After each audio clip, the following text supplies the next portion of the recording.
When you're starting out, it's not always clear if you should save or invest. Today, we learn how to make smart saving and investment decisions. Then, what happens to your estate if you die without a will? Find out from legal expert Richard Bell. And are there financial benefits to hiring family to work in your small business? Or is it all just a big headache? All this and more on The Wealthy Life.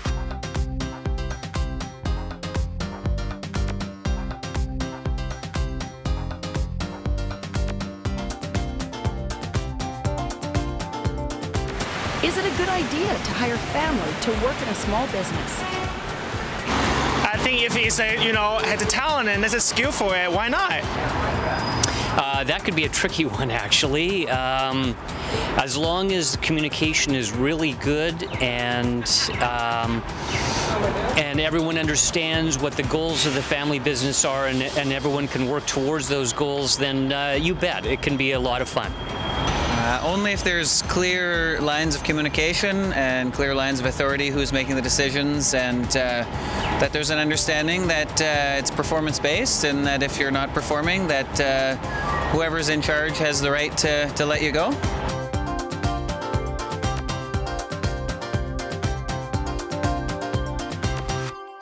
Today's guest is Nicole, a freelancer looking to make smart saving and investing decisions. Nicole, welcome to the show. Thanks so much for having me. Tell me your story. Oof, okay. I'm a freelance journalist, I would say, and under that umbrella is a lot of options for me, and that's what I always wanted for myself.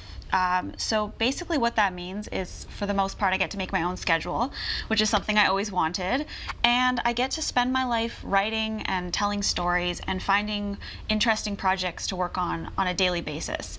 Pros and cons, obviously. Yes. I always say to anybody that asks me about freelancing, you essentially wake up every morning and start from scratch. You start with a big zero. You start with zero. Yes. You kind of are hustling, I guess, every single day to find new projects. And as much as that's exhilarating, it can also get really exhausting. And so you do have to kind of learn how to say no. Yes. Because when there's so many options available to you, obviously the tendency is to take them all. Well, because you don't know if it's going to stop. Exactly. And I've had contracts that have just ended abruptly, and if I didn't have a few things on the go already, it really felt like I was scrambling.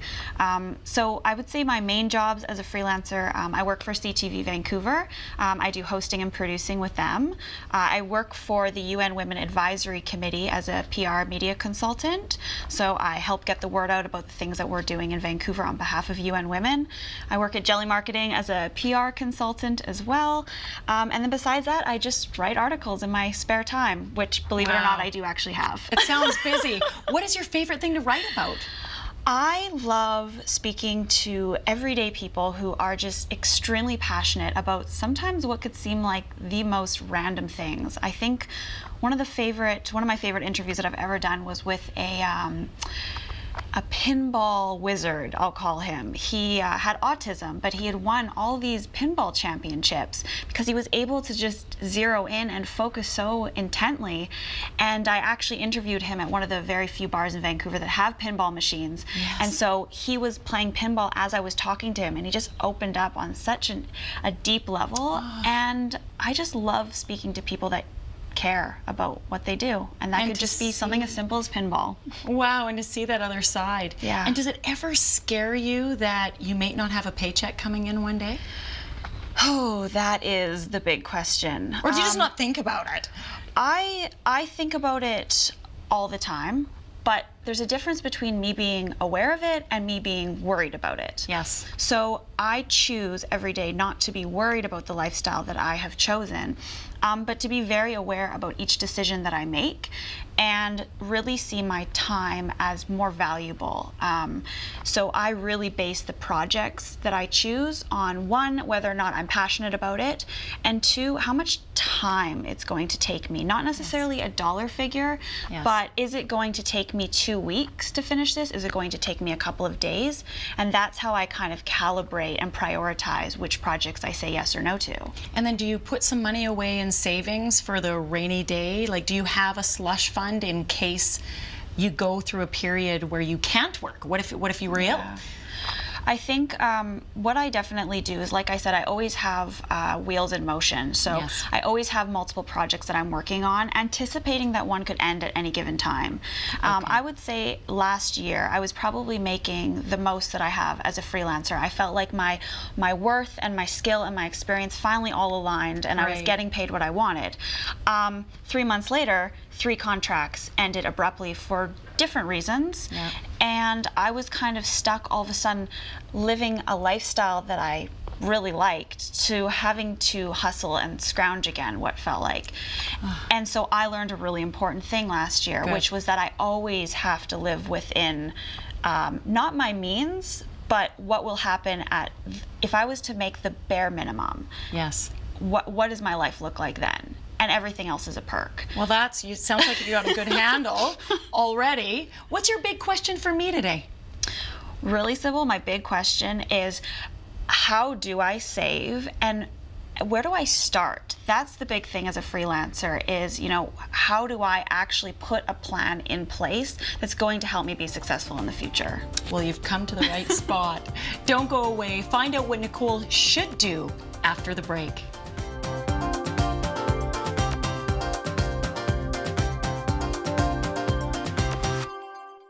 The Wealthy Life is brought to you by investment dealer Raymond James. Life well planned. See what a Raymond James advisor can do for you.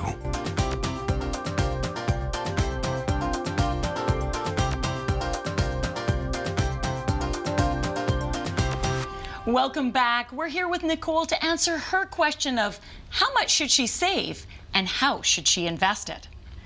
Well, Nicole, that's a great question. It sounds like you've got an exciting career as a freelancer and do all kinds of wonderful things, but it really is living paycheck to paycheck in a way. Yeah. So your big question, how do you save? What do you do with it? It's an important one. You're young, you've got time on your side, and the power of compounding. Number one recommendation I have for you right off the get-go, you need to build a buffer. You need to have enough money in a savings account to cover at least 3 to 6 months worth of income. Do you have disability insurance if you weren't able to work? No. No. So that's something else that I suggest you look into. As a freelancer, it may be hard to get and it may be a little bit more expensive. So the other option is to self-fund and save. But really, how would you pay your bills if you couldn't work? And I hate to be the doomsday girl here, but when you're prepared for the unexpected, when it happens, it's not as stressful. Absolutely. And at some point, I'm guessing you're gonna want to retire.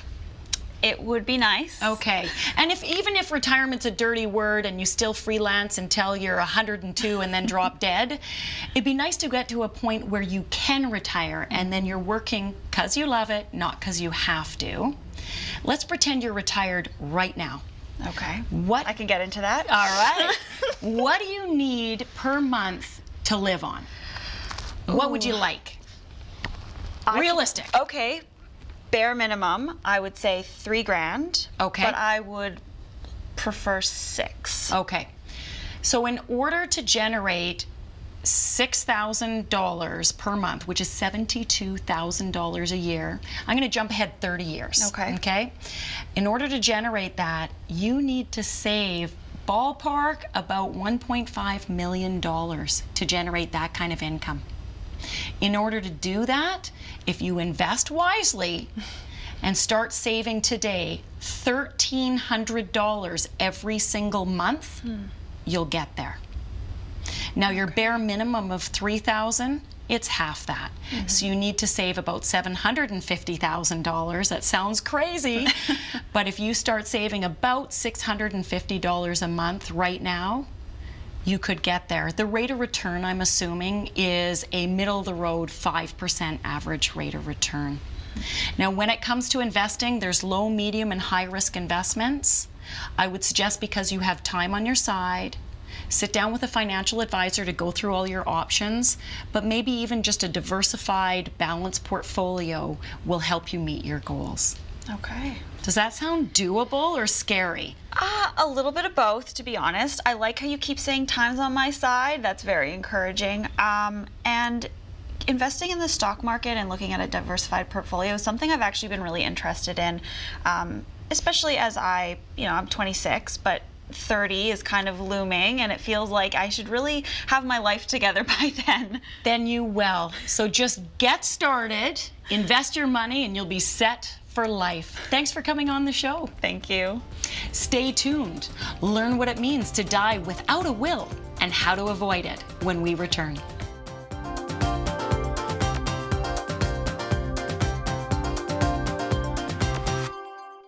The Wealthy Life is brought to you by investment dealer Raymond James. Life well planned. See what a Raymond James advisor can do for you.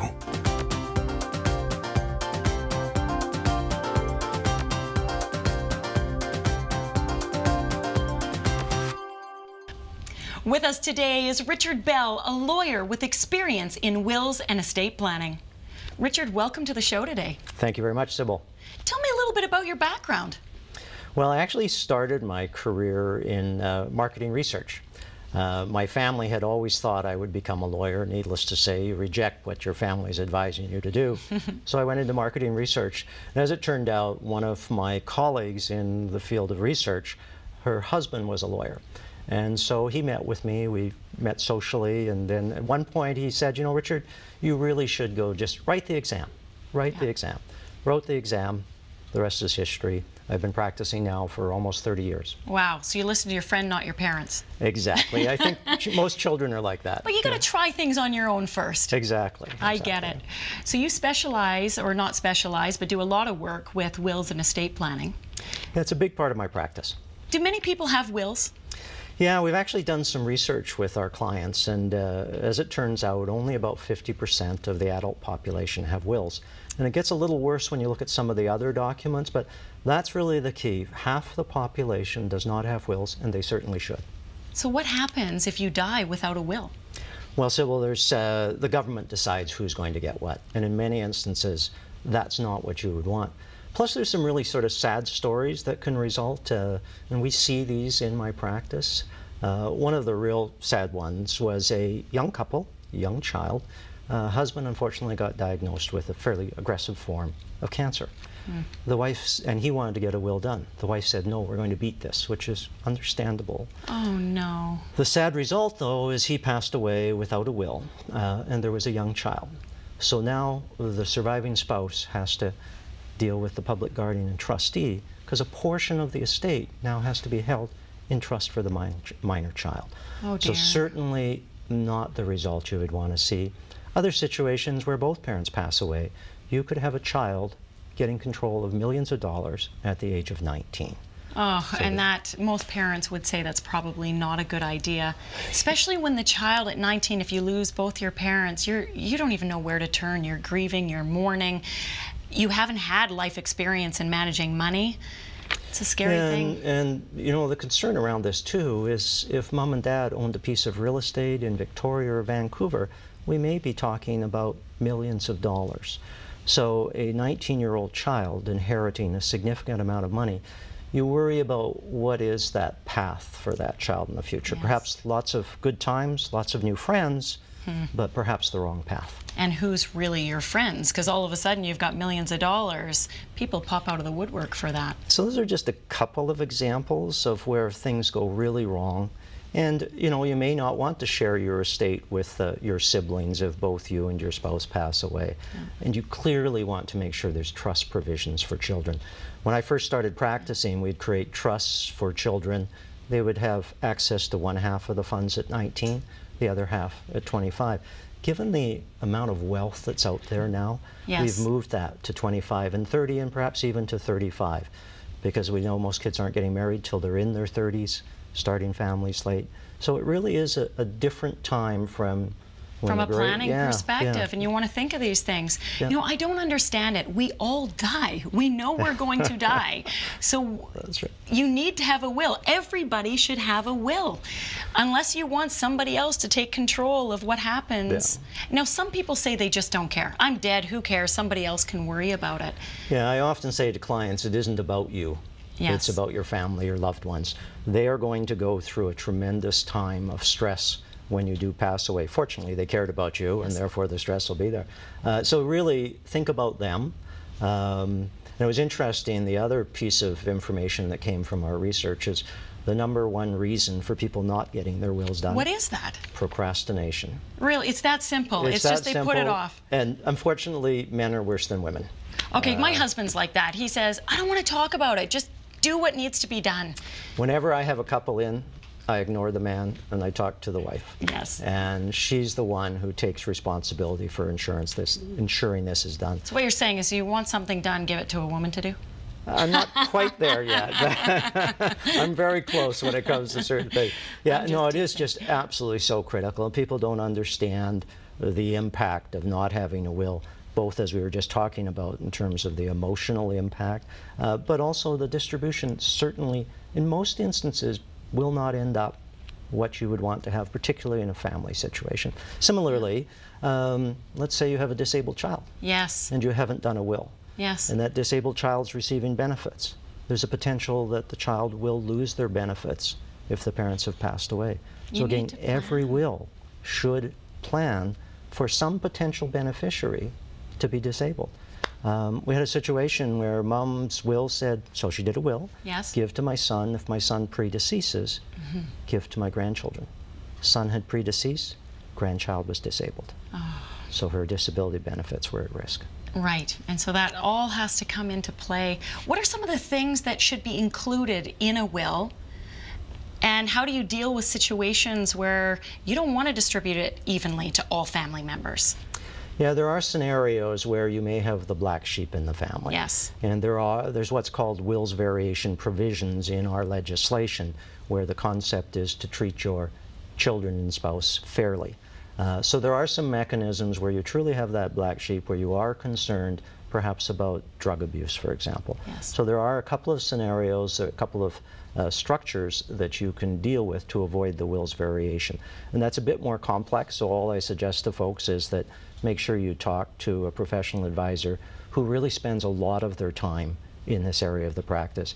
It's not simple. There's complex issues, and it's really, the question is, what if this situation arises? And then if that situation doesn't happen, what about this other situation? I call it the what ifs. Well, and I know just doing a will is all about making sure that your wishes are on paper and followed through. It really does make it easy for the rest of the family to deal with.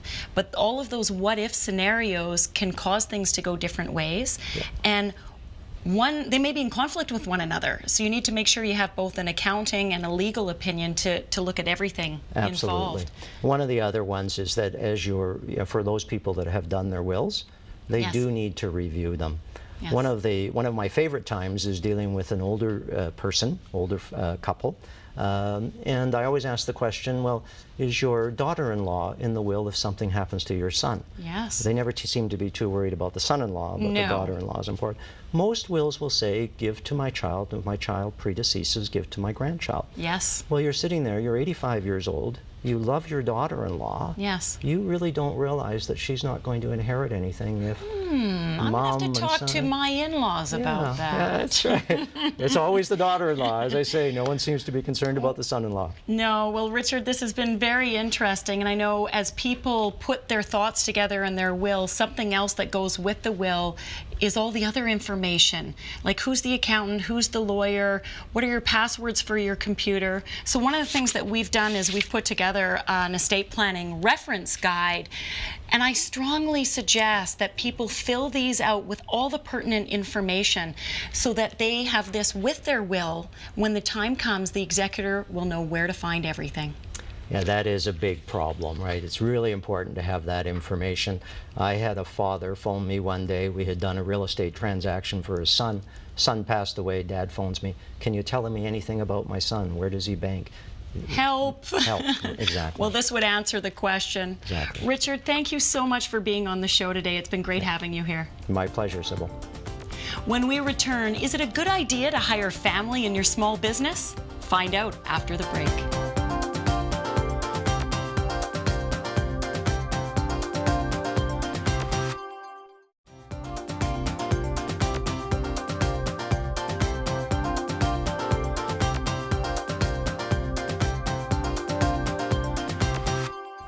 Welcome back. Thanks for your letters, emails, tweets, and messages. Today's question is from Tammy in Niagara Falls. Dear Sybil, I am a self-employed mother of 3 teenage kids. My husband is semi-retired, only working part-time. I love what I do, but my business is growing so fast and I need some help. My income is great, but my taxes are high. Raising 3 teenage kids isn't cheap, so easy come, easy go when it comes to cash flow. Should I consider hiring my kids and/or my husband to help with the business in order to reduce my taxes and get the help I need? Warmest regards, Tammy. Well, Tammy, congratulations on running a successful business. And the short answer to your question is yes, you should consider hiring your family to help with the business. It could be a really good tax saving strategy from a family income perspective, and it could give you the help you need to grow your business even further. Now, keep in mind, when hiring family, you want to treat them like you would any other employee. I recommend you interview them. Make sure that they have the skills you need to get the job done right. As a mother of a teenage boy, I know what it can be like to nag sometimes, and you don't want to have to nag your employees. So set up a job description, even do an employment contract, and make sure that the wages you're paying your family is fair so that you don't get into any issues with Revenue Canada. Since your husband is working part-time, definitely a good idea, if he is up to the task, to hire him to do some work for you. What that does is it shifts some of the income that would be taxed in your hands at a higher rate into his hands at a lower rate. So as a family, you have more after-tax dollars to spend on all the things that you have to spend on. See an accountant before you make any decisions, but it sounds like a good way to go. And that wraps up this edition of The Wealthy Life, helping Canadians make smart financial decisions. Join the conversation on social media and tell us your story. Go to thewealthylife.com to ask your financial question and make the most out of what you have.